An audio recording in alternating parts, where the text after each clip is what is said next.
Think about the last time you were in middle of a difficult conversation, a disagreement with someone you love, a tense moment at work, a silence that stretched just a little too long. What did you do?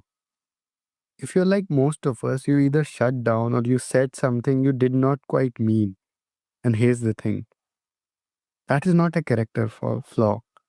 Nobody actually taught us how to do this. Not in school, not at home, not anywhere formal. But we expect ourselves and the people around us to just know.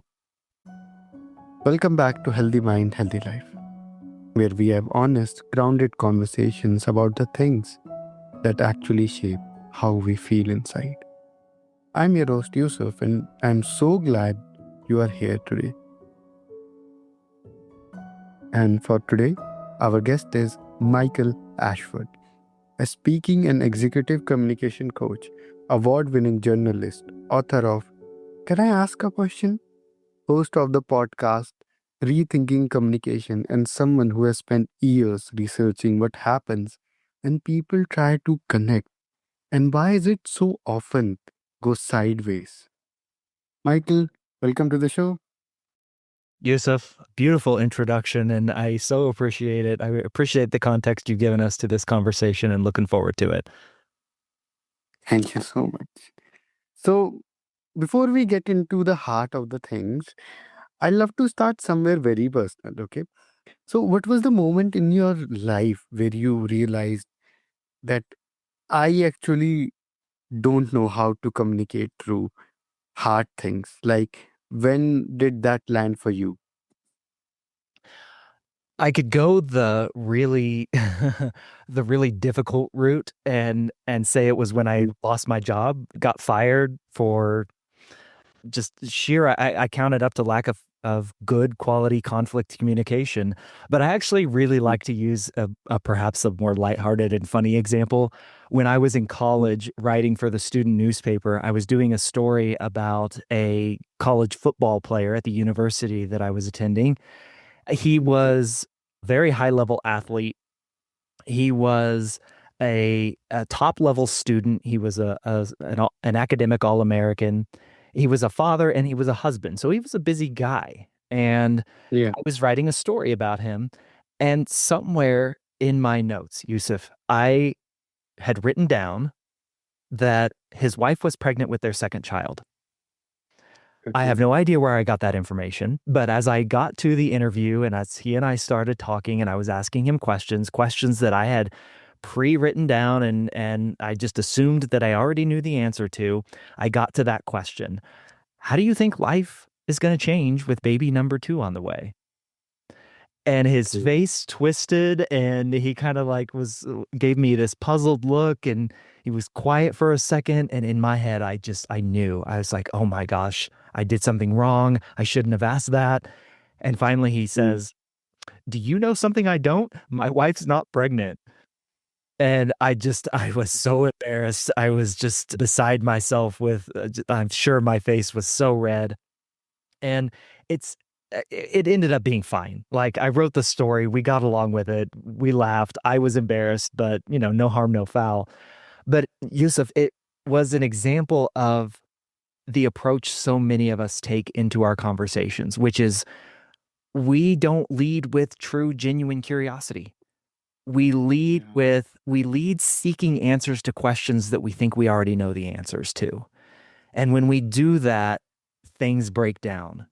That's what happened to me when I lost my job, to what I alluded to earlier. I thought I knew answers to questions that I didn't have the full story, but that example that I gave you of the interview is just it's one of my most embarrassing moments, but it also taught me a really valuable lesson. Yeah. There's a phrase that comes up so naturally in your work, and it kind of stops you in your tracks when you really sit with it. The idea that most of us were simply never taught to communicate well. And I think for a lot of our listeners, hearing that might feel almost like a relief. Hmm. But I want to ask you this. What do people get wrong about what good communication even is? Like, what's the version of being a good communicator? The version of communication that we were taught and that we've bought into is that to be a good communicator, you have to say what you know as loudly as you can, as often as you can, and just get people to agree with you. I I boil it down to we take a very certain approach to communication. And it's I don't fault people for the most part. It's what we were taught. It's what's been modeled. It's what's been incentivized. Be certain of Mm, what you know. Hold fast to that. If you have an idea or an opinion, by gosh, like hold true to that. Don't deviate. When you think about how mm, we were taught, the teacher had the right answer every single time. We were taught, mm, here's the right answer. Now you tell that right answer back to me, and you're actually going to be graded on it. We're going to test you on your ability to recite that right answer back to me. And and so it was all this binary yes, no, right, wrong, good, bad version of communication. And while that may be true in things like the hard sciences, math, physics, even some of that is not as hard and fast as we would like to believe. But how mm, could it possibly be true, Yusuf, when it comes down to questions of morality, when it comes mm. to things like empathy and compassion and sympathy? How could it possibly be true that there is a right answer when it comes to how we experience the world and our Yeah, our differing perspectives that are born from that? Listen, it really comes down to we were taught with an air of certainty, and what we missed was the other half of communication, which is the curiosity. yeah. And I love that answer so much. And the last phrase, can you repeat that, please? We were taught with the air of, We were taught to lead with our certainty, and we forgot or were not taught the other half of communication, which is curiosity. wow. Wow. And, there is something so freeing about that what most of us are working from is just an inherited idea of communication, not a real one. And it sounds like the first step is almost just getting honest about that gap. Yeah, you're absolutely right. And it is you said it sounds easy or it sounds freeing. The reality, Yeah. Yusuf, is that's a very uncomfortable place for people to go to. When I ask people to question themselves, to point that curiosity back at yourself and question, what do I actually believe versus what was modeled, incentivized, just kind of assumed would be my beliefs from Mm, childhood. The first time I ever voiced my political opinion, for example, was it really my own? Was that 13-year-old kid, was that 13-year-old version of Michael who recited his political opinion, did he actually do the research and ask the deep questions and go on a journey and an exploration of what he actually believed politically? Or was it this amalgamation of my parents and my pastor at church and my grandparents and perhaps a little bit of my teachers and my friends and what they said from what their parents had said? Like, what was it? And when we deeply question those core beliefs that were first formed in childhood, that is that's an intense, uncomfortable, almost feels dangerous place to be, but it also is the core of what I ask people to do to overcome conflict, which is, hey, you got to find out what you actually believe first before you can start having these conversations with others. yeah, exactly. And you talk a lot about the fact that our formal education, school, and all of it let us without real tools for communication, especially in conflict. I think most of us, if we look back, would feel that the truth in our bones. But I'm curious, why did we miss this? What is it about how we were raised and educated that skipped over something this essential to healthy relationships and a healthy mind? Oh my goodness, I love this question. It comes down to the fact that you can't test for it, Yusuf. You can't Mm. test for what genuine curiosity feels like, looks like. When you point your curiosity to somebody and you ask them questions, even when you disagree, when you allow them space, when you hold space for somebody in front of you who you disagree with, and you help them Mm. feel like they belong in that place with you, how can you ever test for that? You can't. Because there's no right or wrong answer to it. It has to be intuited in the moment. I relate it to the phrase I often use is we were taught the exertion approach to communication. We were taught how to debate, how to make a case for our ideas, how to write a persuasive essay. It always makes me laugh. Even in persuasive essays, they always taught us to acknowledge ideas that we disagree with or that go against what we're arguing for, but only as a way to prove them wrong. Only as a setup to then say, but here's all the ways that they're wrong. And Yeah. what I ask for people to do is take an extractive approach. How would your communication change if you made it your goal to better understand somebody even when you disagree with them? Because understanding does not equal agreement. That's the line that too many people draw, is that just to give oxygen to an idea I disagree with means that I in some way excusing it or making space for it. It's not what I'm asking us to do.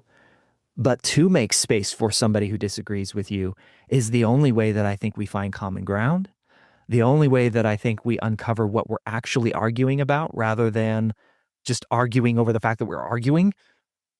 And to go back to your question, you can't test for that stuff. It has to be experienced. Yes. Wow. And do you think there are certain environments or family patterns, not just schools, that make those gaps even wider for some people? Mm, yeah, I mean, I'm not a therapist, and I love to make that clear, but there are Yeah. family patterns. If you never pay attention to or never do deep self-reflection work, a lot of those same family patterns just repeat themselves over and over again. Like if you never go back to the question that I asked earlier, if you never question why you believe what you believe and how you came to those beliefs, then it feels like questioning those things goes against your tribe. We are a Yeah. deeply tribe mentality species, us human beings. We like to Mm. feel like we belong. In fact, it's deeply ingrained in us that to belong to our tribe means safety, it means protection, it means belonging and health and well-being, like there's strength in the tribe. And in many ways, our family is the strongest bond of tribe that we have Mm. for many people. And I understand there are also many people who do not have that same experience. And so they look for that tribe in other ways, friend groups, support groups, perhaps. That's why we as humans, when we're going through struggle, we often, the way out of it is to find a group who has experienced the same thing you've experienced. Our tribe drive is intense. And so to question that in the way that I ask us to do feels dangerous. It feels like you're going against, it feels like you're being disloyal. It feels like you're going to get excommunicated from the tribe. In some instances, you might even be excommunicated from the tribe.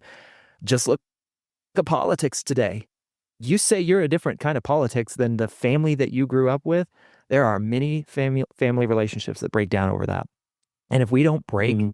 those cycles, if we don't lean into how to healthily communicate through that disagreement or through that dissolution of just going along with what the family or the tribe believes, we just we fall into the same patterns.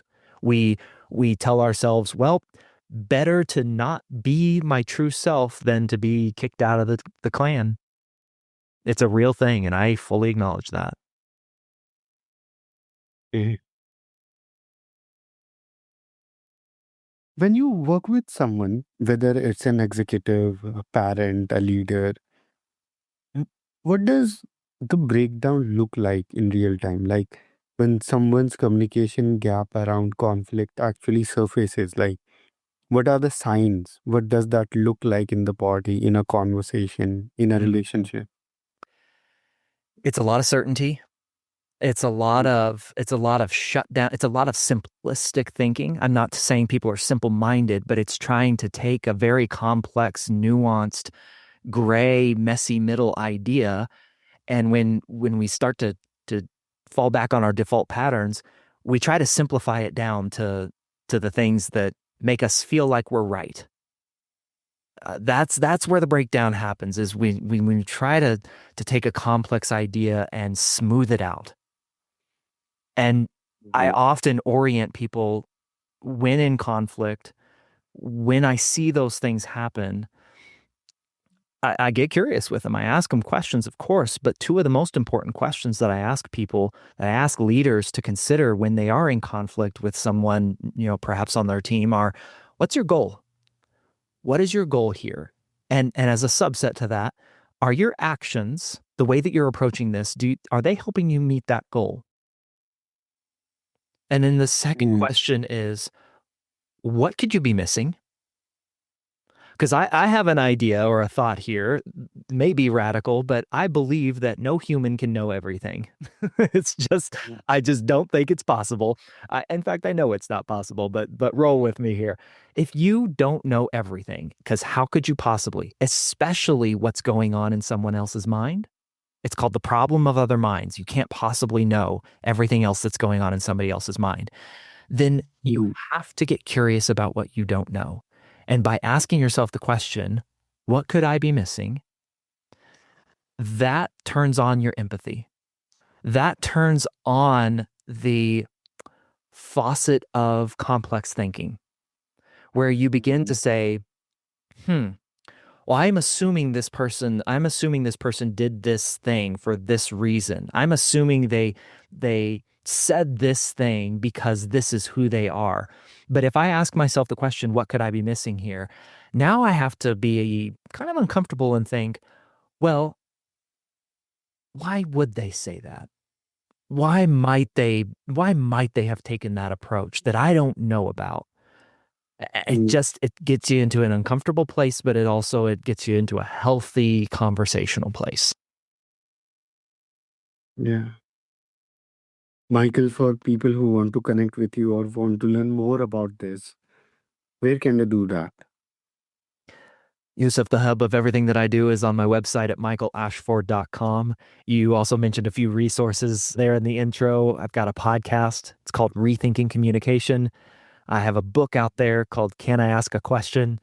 I've got some TEDx talks, and if you want to connect with me on social media, I'm most active on LinkedIn, but you can get to all that stuff on my website, michaelashford.com, including information about my coaching.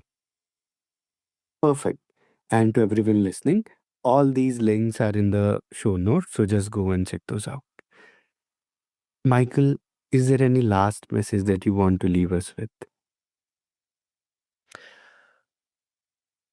In my book, Yusuf, I write about this concept or this theory of conflict communication that has been born from many interviews and a lot of experience that has played out in my life. I've taken the journalist approach to conflict communication and just asked a lot of people a lot of questions. Mm. And to get in the mindset that I've described over the course of our conversation, there are three things that I want people to do. I want you to first assume positive intent of someone.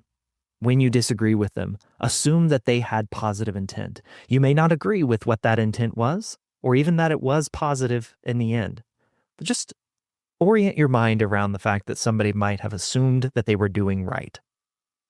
Mm. Then set aside your ego, set aside your need to be right, set aside your need to be certain of what you know, and turn on your curiosity. And then, like I said, towards the end there, know that you don't know everything. And so if you don't know everything, my question to you would be, wouldn't you want to know it? If there was stuff that you possibly might not have all the answers to, wouldn't you want to know it? And if that's the case, then you got to go ask more questions. Oh, really, that was very, very beautifully articulated. And thank you so much, Michael. This one, this one being one of those conversation, I think people are going to come back to not just once, but in the moments when they need it most. I certainly hope so. I certainly hope it helped. And I appreciate you having me on. And to everyone listening, if today's episode stirred something in you, that is okay, because that is actually the point. Healthy communication is not about being comfortable, it is about being honest with yourself and with the people who matter. See you next time on Healthy Mind, Healthy Life. Take good care of yourself, and we'll talk soon.